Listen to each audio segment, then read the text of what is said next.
Team മാറ്റ്കമ്മിന്റെ മറ്റൊരു വീഡിയോയിലേക്ക് എല്ലാവർക്കും സ്വാഗതം. 2025-26 വർഷത്തെ നാഷണൽ മീൻസ് കമ്പാരറ്റീവ് സ്കോളർഷിപ്പ് എക്സാമിനേഷന്റെ നോട്ടിഫിക്കേഷൻ വന്നിട്ടുണ്ട്. ആ നോട്ടിഫിക്കേഷനുമായി ബന്ധപ്പെട്ട ഇൻഫർമേഷൻസ് ആണ് നമ്മൾ വീഡിയോയിൽ അപ്ലോഡ് ചെയ്യാനായിട്ട് പോകുന്നത്. വീഡിയോ യൂസ്ഫുൾ ആവുമെന്ന് വിശ്വസിക്കുന്നു. നിങ്ങൾക്ക് എന്തെങ്കിലും സംശയം ഉണ്ടെങ്കിൽ മറക്കാതെ കമന്റ് ചെയ്യുക. സോ ഒഫീഷ്യൽ നോട്ടിഫിക്കേഷൻ ഇതാണ്. പൊതുവിദ്യാഭ്യാസ വകുപ്പ്, കേരള സർക്കാർ, നാഷണൽ മീൻസ് കമ്പാരറ്റീവ് സ്കോളർഷിപ്പ് പരീക്ഷാ വിജ്ഞാപനം 2025-26. സോ ബേസിക്കലി 2025-26 അധ്യയന വർഷം 8ാം ക്ലാസ്സിൽ പഠിക്കുന്ന ഗവൺമെന്റ് എയ്ഡഡ് സ്കൂളുകളിൽ പഠിക്കുന്ന വിദ്യാർത്ഥികൾക്ക് മീൻസ് കമ്പാരറ്റീവ് പരീക്ഷയ്ക്ക് വേണ്ടി അപേക്ഷ സമർപ്പിക്കാവുന്നതാണ്. ബേസിക്കലി അപേക്ഷയ്ക്ക് പരീക്ഷാ ഫീസുകൾ ഒന്നുമില്ല. സ്കോളർഷിപ്പിന് അർഹരാകുന്നവർക്ക് 9, 10, 11, 12 ക്ലാസ്സുകളിൽ 12,000 രൂപ വീതം നിങ്ങൾക്ക് സ്കോളർഷിപ്പ് ആയിട്ട് ലഭിക്കുന്നതാണ്. സോ അപേക്ഷ നമ്മുടെ ആരംഭിക്കുന്നത് ഒക്ടോബർ മാസം 13-ാം തീയതി മുതൽ ഒക്ടോബർ മാസം 27-ാം തീയതി വരെ നിങ്ങൾക്ക് അപേക്ഷ സമർപ്പിക്കാവുന്നതാണ്. അപേക്ഷ നിങ്ങൾക്ക് തനിയോ സ്കൂൾ മുഖാന്തരമോ സമർപ്പിക്കാം. അപേക്ഷ സമർപ്പിച്ചതിന് ശേഷം അപേക്ഷയുടെ പ്രിന്റ് ഔട്ടും അതുപോലെ തന്നെ സപ്പോർട്ടിംഗ് ഡോക്യുമെന്റുകളും സ്കൂളിന്റെ ഹെഡ് മാസ്റ്ററിന് വെരിഫിക്കേഷന് വേണ്ടി സമർപ്പിക്കണം. സ്കൂൾ ഹെഡ് മാസ്റ്റർ നവംബർ മാസം 7-ാം തീയതി 5 മണിക്ക് മുമ്പ് വെരിഫിക്കേഷൻ പൂർത്തിയാക്കേണ്ടതാണ്. സോ ബേസിക്കലി ആർക്കാണ് അപേക്ഷ കൊടുക്കാവുന്നത്? സംസ്ഥാനത്തെ ഗവൺമെന്റ് എയ്ഡഡ് സ്കൂളുകളിൽ 2025-26 അധ്യയന വർഷം 8ാം ക്ലാസ്സിൽ പഠിക്കുന്ന കുട്ടികൾക്ക് ഇതിന് അപേക്ഷ സമർപ്പിക്കാവുന്നതാണ്. എന്താ പറയുക, ഗവൺമെന്റ് നടത്തുന്ന സർക്കാർ റെസിഡൻഷ്യൽ സ്കൂളുകളിലോ അതുപോലെ കേന്ദ്രീയ വിദ്യാലയം, ജവഹർ നവോദയ വിദ്യാലയങ്ങളിൽ പഠിക്കുന്ന വിദ്യാർത്ഥികൾക്കോ അപേക്ഷ സമർപ്പിക്കാനായിട്ട് സാധിക്കില്ല. അപേക്ഷ സമർപ്പിക്കുന്നവർക്ക് അതിന് മുമ്പത്തെ വർഷം 2024-25 അധ്യയന വർഷത്തിൽ 7ാം ക്ലാസ്സിൽ വാർഷിക പരീക്ഷയ്ക്ക് 55% കുറയാതെ മാർക്ക് ഉണ്ടായിരിക്കണം. SC/ST വിദ്യാർത്ഥികളാണെങ്കിൽ 50% മാർക്ക് മതി. രക്ഷിതാക്കളുടെ ആനുവൽ ഇൻകം, വാർഷിക വരുമാനം എന്ന് പറയുന്നത് 3.5 ലക്ഷം രൂപയിൽ താഴെയായിരിക്കണം. 3.5 ലക്ഷം രൂപയോ അതിൽ താഴെയോ ആയിരിക്കണം. സോ ബേസിക്കലി നിങ്ങൾ ഈ സ്കോളർഷിപ്പ് നേടിക്കഴിഞ്ഞാലും 9, 10, 11, 12 ക്ലാസ്സുകൾ ഗവൺമെന്റ് എയ്ഡഡ് സ്കൂളുകളിൽ തന്നെ പഠിക്കേണ്ടതാണ്. എങ്കിൽ മാത്രമേ നിങ്ങൾക്ക് ഈ സ്കോളർഷിപ്പ് ലഭിക്കുകയുള്ളൂ.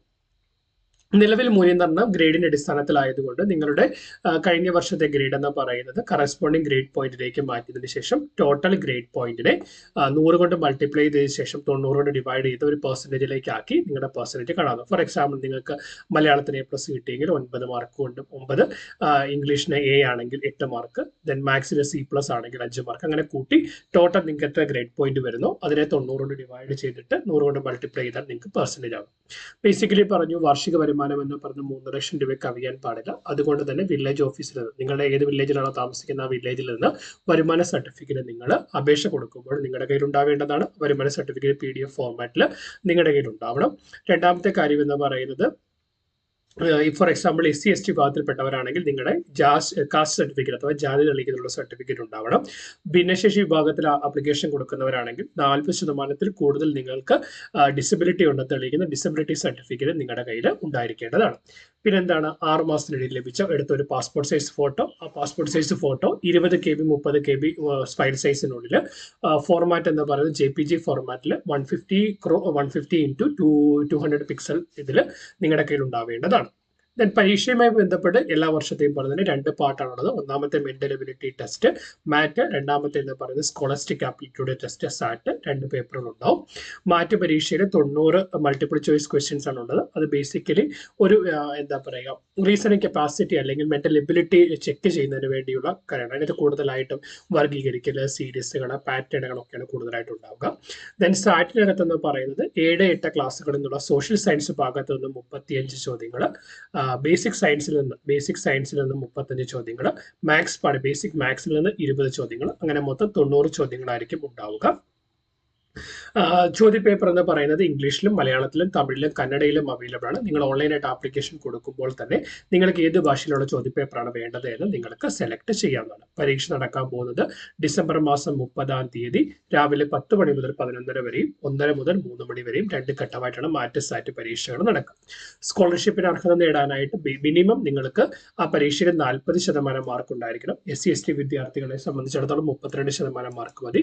40% മാർക്ക് കിട്ടിയെന്നും പറഞ്ഞ് സ്കോളർഷിപ്പ് കിട്ടത്തില്ല. ഓരോ വർഷവും കേരളത്തിൽ നിന്ന് 3473 വിദ്യാർത്ഥികൾക്കാണ് ഈ സ്കോളർഷിപ്പ് ലഭിക്കുക. അത് ഓരോ ജില്ലകളിലെ ജനസംഖ്യ അനുപാതത്തിന്റെ അടിസ്ഥാനത്തിൽ അത് ഡിവൈഡ് ചെയ്ത് കൊടുത്തിട്ടുണ്ട്. പിന്നെ നിങ്ങൾക്ക് സ്കോളർഷിപ്പ് ലഭിച്ചതിന് ശേഷം ഓരോ വർഷവും നിങ്ങളൊരു മിനിമം മാർക്ക് മെയിൻറ്റെയിൻ ചെയ്യേണ്ടതുണ്ട്. അതായത് 9ാം ക്ലാസ്സിൽ 55% മാർക്ക്, ദെൻ 11ാം ക്ലാസ്സിൽ സ്കോളർഷിപ്പ് കിട്ടണമെങ്കിൽ 10ാം ക്ലാസ്സിൽ 60%, 12ാം ക്ലാസ്സിൽ സ്കോളർഷിപ്പ് ലഭിക്കണമെങ്കിൽ 11ാം ക്ലാസ്സിൽ 55% മാർക്ക് ഉണ്ടെങ്കിൽ മാത്രമേ നിങ്ങൾക്ക് റിന്യൂ. ഫോർ എക്സാമ്പിൾ, നിങ്ങൾക്ക് സ്കോളർഷിപ്പ് കിട്ടിയതിന് ശേഷം ഓരോ വർഷവും നാഷണൽ സ്കോളർഷിപ്പ് പോർട്ടൽ വഴി നിങ്ങൾ ഇത് എന്താ പറയുക, നിങ്ങൾ ഈ തൊട്ടടുത്ത വർഷം ഈ പറയപ്പെടുന്ന ഫ്രഷ് അപേക്ഷ കൊടുക്കണം. 9ാം ക്ലാസ്സിൽ പഠിക്കുമ്പോൾ 10ാം ക്ലാസ്സിലേക്ക് വരുമ്പോൾ നിങ്ങൾ ഓരോ വർഷം 11ലും 12ലും ഓരോ വർഷം നിങ്ങൾ ഇത് റിന്യൂ ചെയ്യേണ്ടതുമാണ്.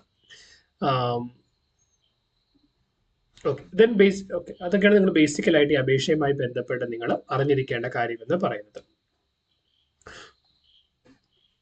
ദെൻ ഈ ആൻസർ കീ വന്നു കഴിയുമ്പോൾ എങ്ങനെയാണ് സ്കോർ കാൽക്കുലേറ്റ് ചെയ്യുന്നത്? ഫോർ എക്സാമ്പിൾ, ഇപ്പോൾ 2 പേർക്ക് ഒരേ മാർക്ക് വന്നു കഴിഞ്ഞാൽ ആർക്കാണോ മാറ്റിന് കൂടുതൽ സ്കോർ ഉള്ളത് അയാൾക്കായിരിക്കും സ്കോളർഷിപ്പ് കിട്ടുക. മാറ്റിന് 2 പേരുടെ സ്കോർ ഒരേപോലെ തന്നെയാണ്.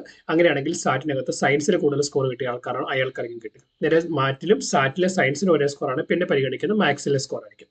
സോ അങ്ങനെയാണ് ഈ പറയപ്പെടുന്ന പ്രൊസീജിയേഴ്സ് കംപ്ലീറ്റ് ചെയ്യുന്നത്. പിന്നെ നമ്മുടെ കയ്യിൽ ആവശ്യമുള്ളതെന്ന് പറയുന്നത് ഈ പറയപ്പെടുന്ന വിദ്യാർത്ഥിക്ക് ഒരു ഇമെയിൽ ID, മൊബൈൽ നമ്പറും ഉണ്ടായിരിക്കണം.